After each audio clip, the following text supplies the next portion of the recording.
Hey everybody, you guys all know who I am, but, I had said I wanted to start doing lives, so I'm gonna start talking about the book a little bit, the first book, and, throughout later on, I'm gonna do, separate lives for each book. Right now, I'm still currently doing the 5th book on Wattpad, so that one might take a little bit of time, to talk about, but the first book I want to talk about, which is, you guys all know, From Being Normal to Supernatural, what got me started and why I decided to write this book, and who, I also did bring people in my real life into the book with me, and I will be talking about them too. So, I'm going to start off with why I wrote the book. So, the reason why I wrote the book was because when I was 4, not a lot of people, people are now knowing about this. I didn't say anything till I was, literally 18. So, not even my parents knew. I never told anybody this. So, when I was 4, I used to have really, really just horrible nightmares. I don't even know why. And I didn't know what it was about, why I was having these dreams. It was just so horrible. And I'm not gonna lie, they were pretty graphic for a 4-year-old to see this. So, the thing I dreamt about was always about this woman who was a ventriloquist, and she had many dolls, not just 1 or 2. She had a good 100 of them. Why? I don't know. And her name was Mary Shaw. You guys are probably thinking, hey, this sounds familiar. And it does, because it is. It was actually later on in the years, after my dreams finally stopped. The odd part about it, the day it actually did stop, was the day that the movie Dead Silence came out. And which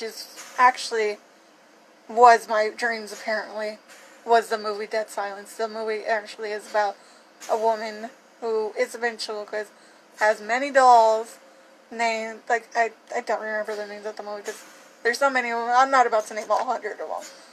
And so I did not know for years I was dreaming about that. I was super terrified. I don't know why. And it really did scare me. I was, very scared as a child. Did not want to sleep in a room by myself. I slept with the light on, I think, till I was, 12 or 13. Because I was so scared to, sleep in the dark. Because I assumed, oh, the light might help it a little bit. And it really actually didn't. I would freak out. No one understood why. They just thought, oh, she's a scared kid. That's it. Because I was easily scared. But, anyways. So, basically, after I got older, I didn't know about the movie till I was, about 15 or 16. I can't remember. It was a little bit after my back surgery. I had added someone who at that time was a friend, and at that time Facebook actually would tell you what you had to comment, so I was curious to see what else we did. And when I seen the Dead Silence poster, I remember freaking out. I think I remember crying.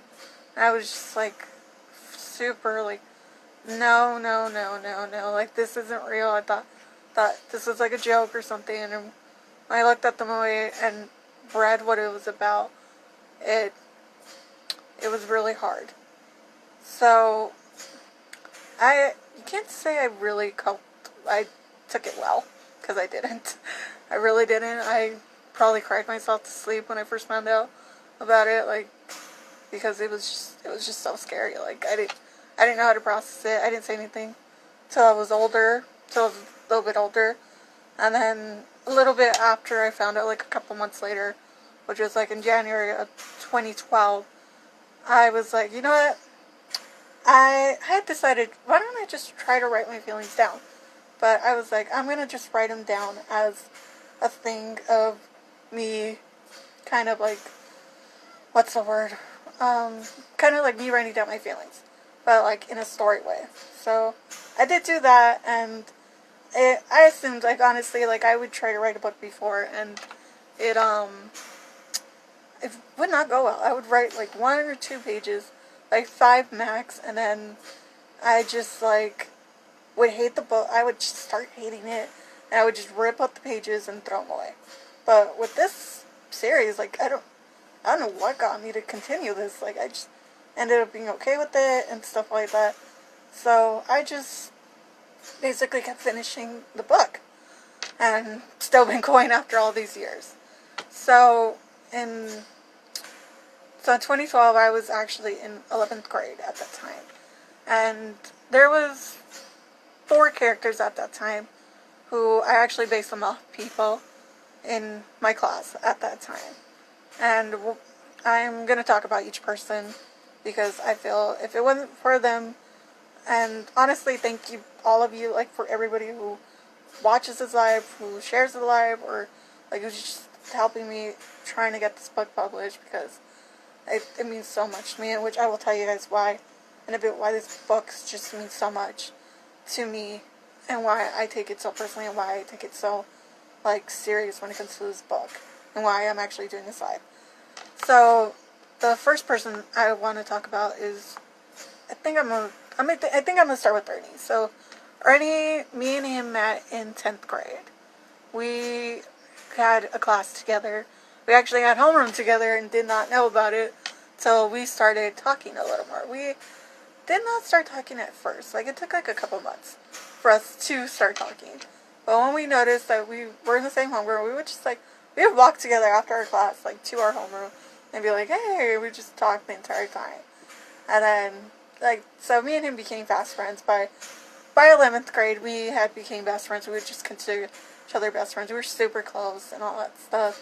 So it was so amazing to have him as a friend. Like, he was very supportive towards me. I remember, like, anytime, like, at one point I had a crush on someone he knew, and he tried everything. He would tell me things.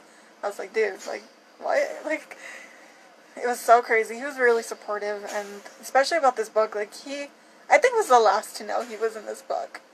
He was not the last. He was not the last. He found out a little bit later, like in 12th grade, about the book, only because he opened up the notebook while we were just in class. We were having free time, and he opened up the book and seen his name, and he just points at it. He's like, what? He's like, why is my name right there? And I told him why the name was in there, and I just told him because my reason was you were always there for me in high school, and there is a character with the same name as me, so I thought, why didn't I?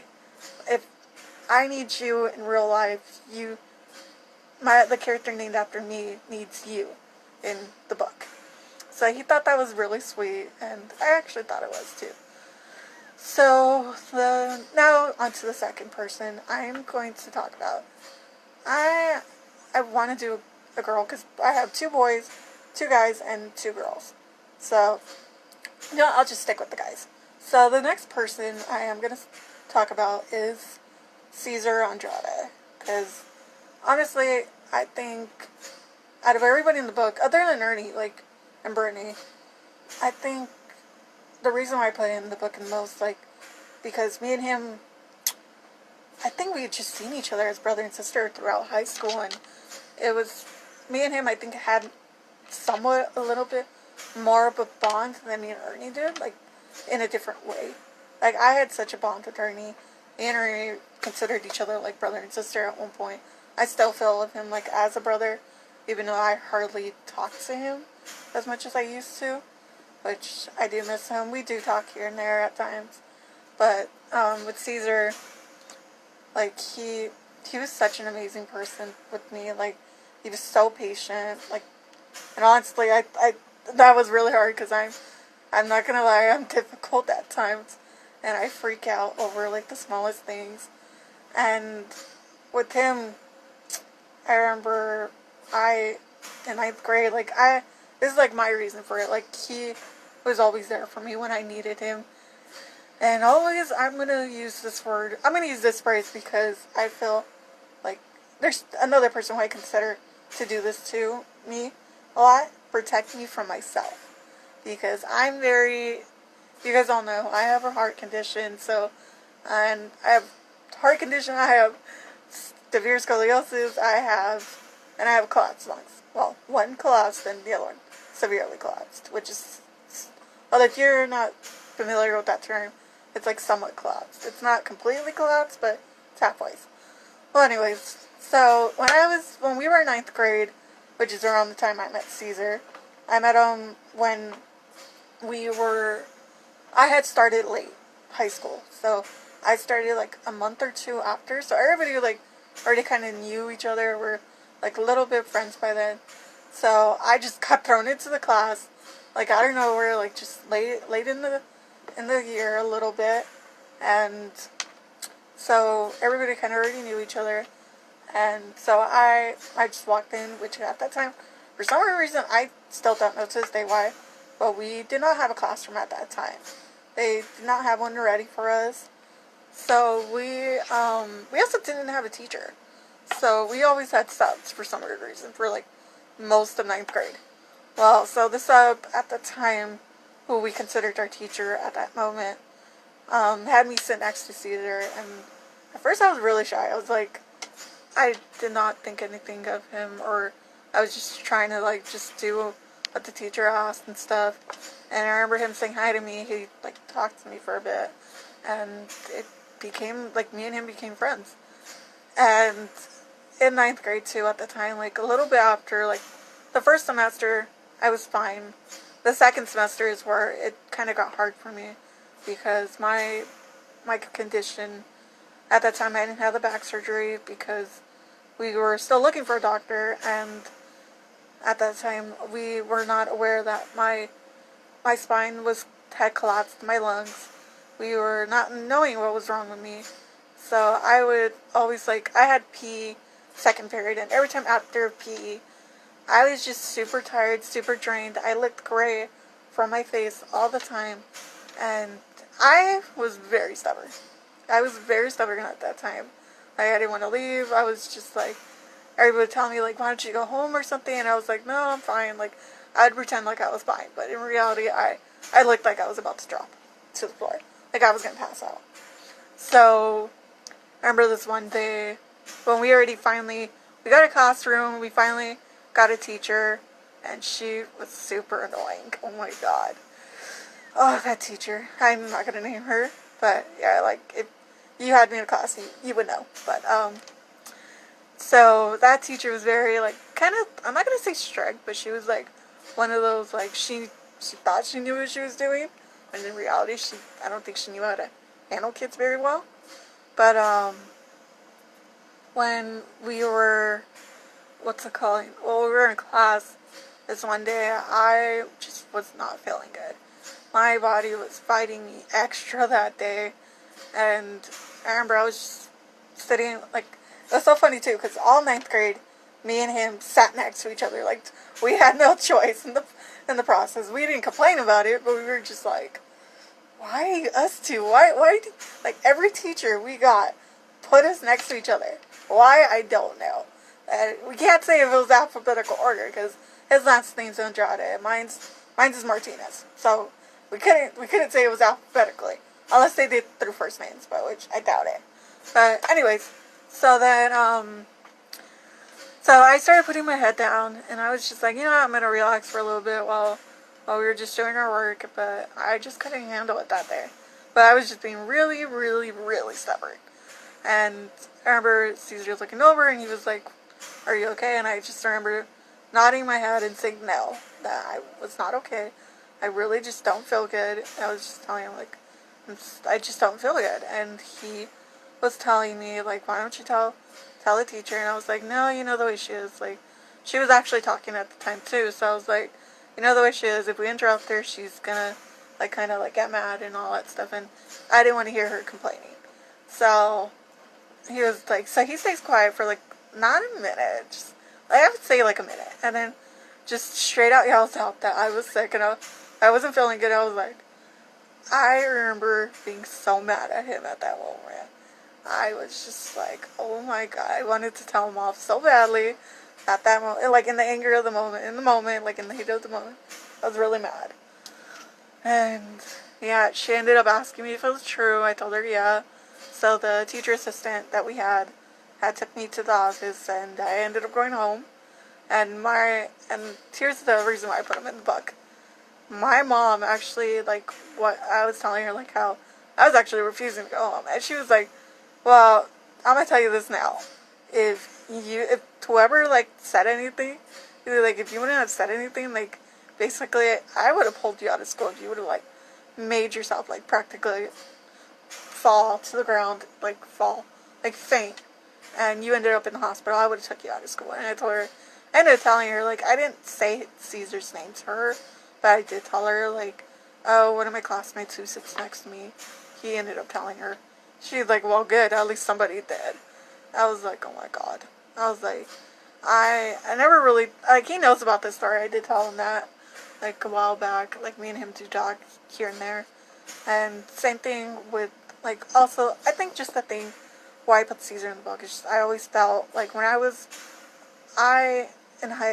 think all in life, I've just always felt alone. I felt like nobody understood me, because it's like, you always have a condition. You're always around people. You're always around people, like, that wanted to, like, play tag, and I couldn't play tag because I would get tired easily. We would play this. They would want to play this. I couldn't, because it was always like, oh, we can't play this because of Bray. Oh, we can't do this because of Bray. So, and when he wasn't doing that, when it finally made me feel like I felt like I belonged there. So I think that's why I put him in the book, because of that reason. Like, I always felt like I always belonged. I never felt alone. Every time I felt something, like, I felt depressed about something when it came to my condition, he always made me feel like it's okay to feel those emotions, but don't feel sorry for yourself. And I remember in 10th grade, like the end of 10th grade, in 10th grade I had found out I was getting the back surgery.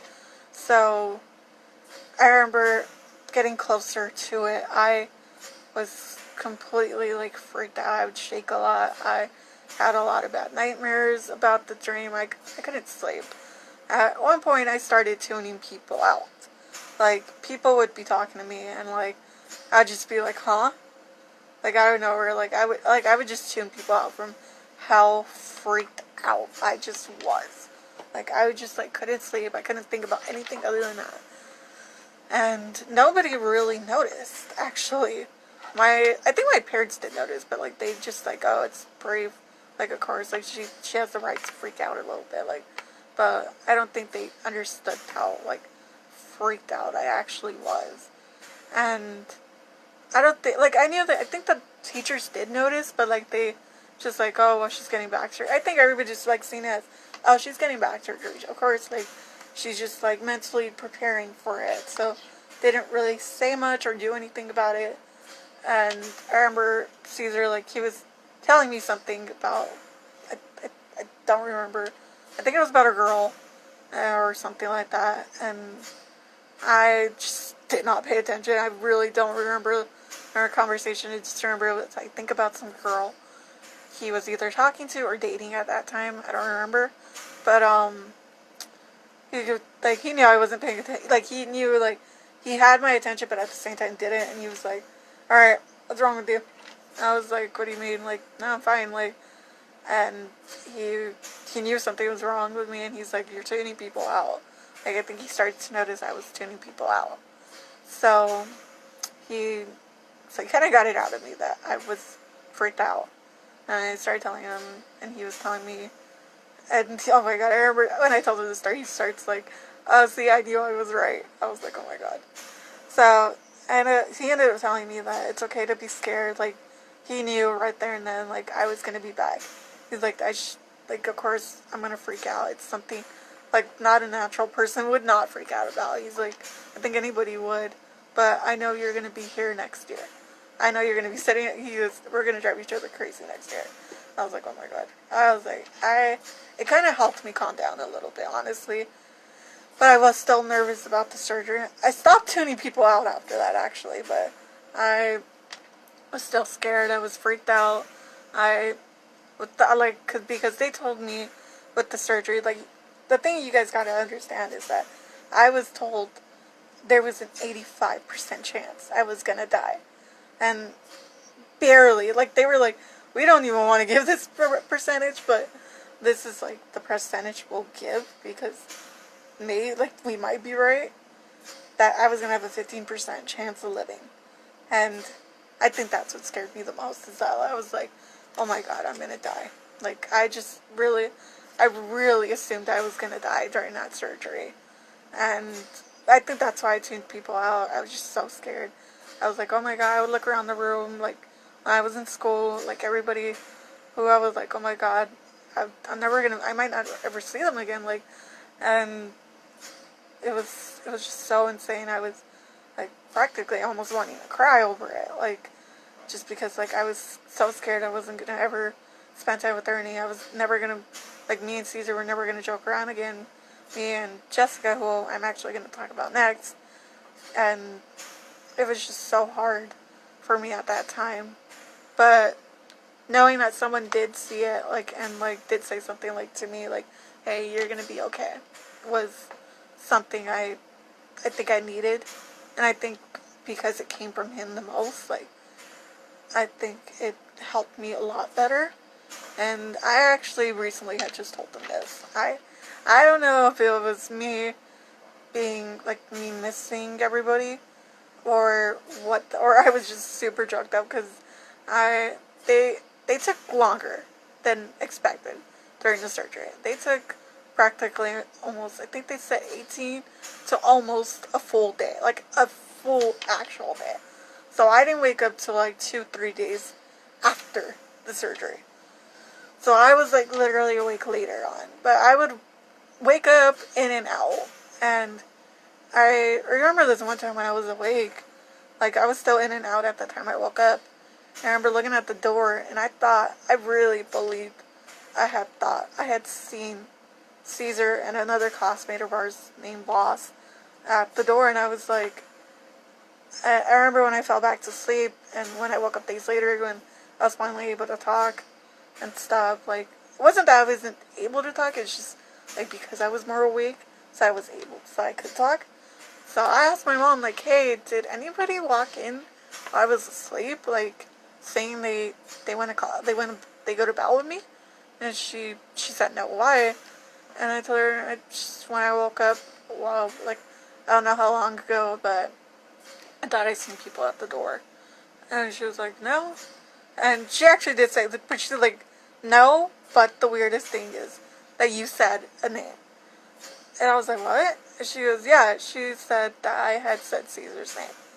And I started to say Boss's name, but because I, like, passed out right when I was saying Boss, she couldn't understand it.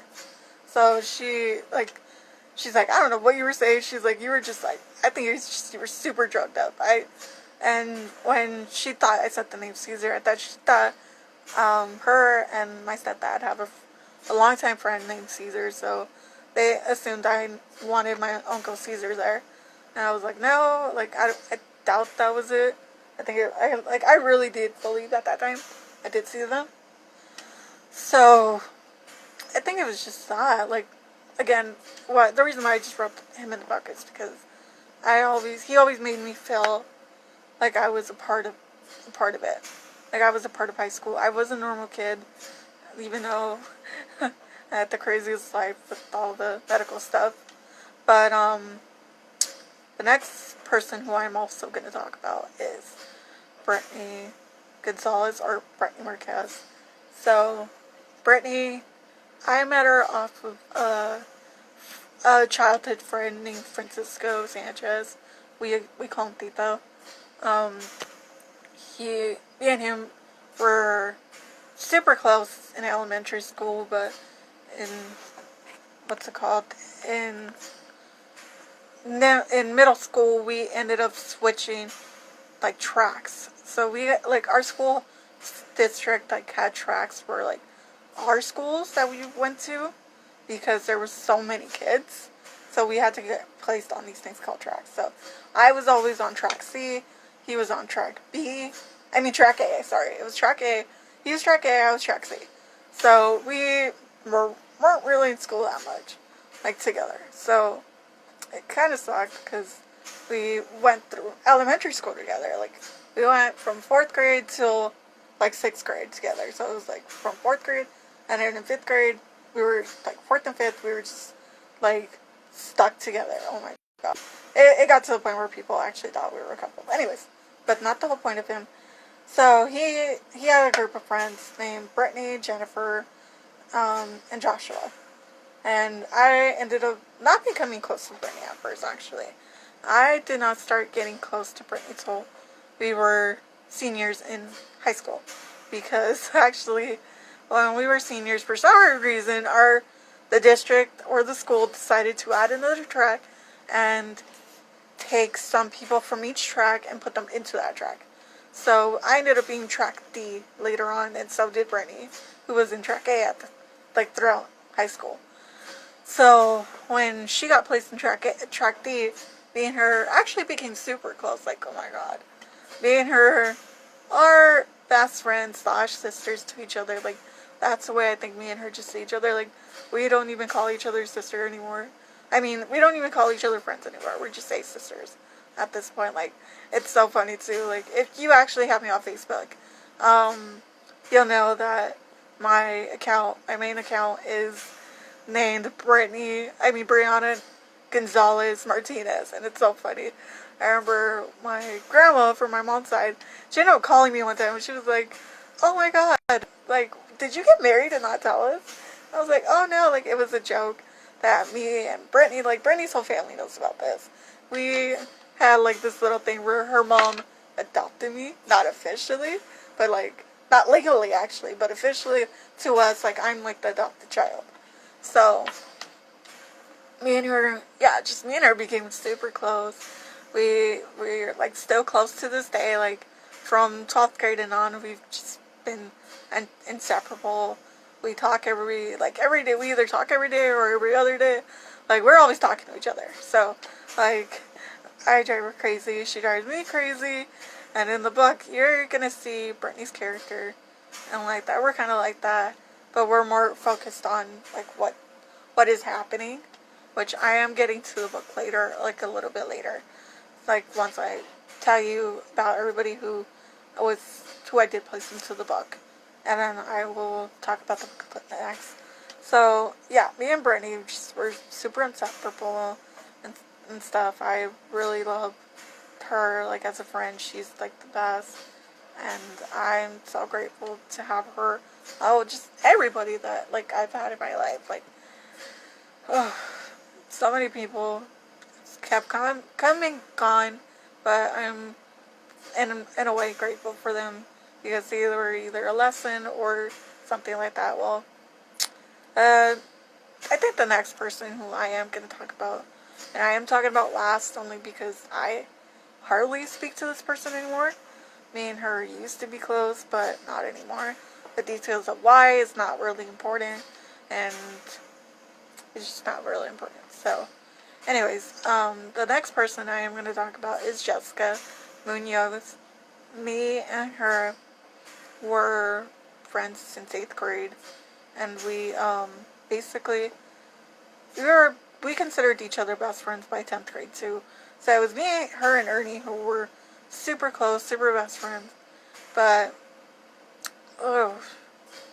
I'm gonna say me and Jessica didn't have the best of friendship. Something we fought most of it, like, because, like, I think with me and her, we both like to be right. I think that's what it was, is that we both like to be right. We don't. But the thing is with me, like, if you point out that I was wrong, I will say, like, okay, maybe I was wrong. Her, not really.